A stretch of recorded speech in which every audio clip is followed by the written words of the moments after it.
I've been at this location for about 20 years. It's amazing how time flies, but I've been here for 20 years. But right now, I think I have the best staff that I've ever had.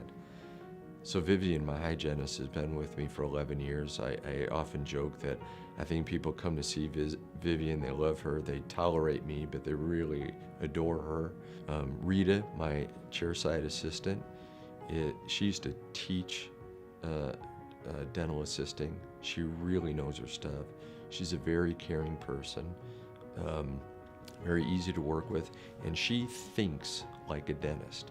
So we'll be working, and I've got my eyes down, I'm looking where I'm working, and I'm thinking about the next instrument, and she'll stick it down there. I may even asked her for it, so that's really great. Rosemary isn't our newest addition, but she's got 16 years of experience.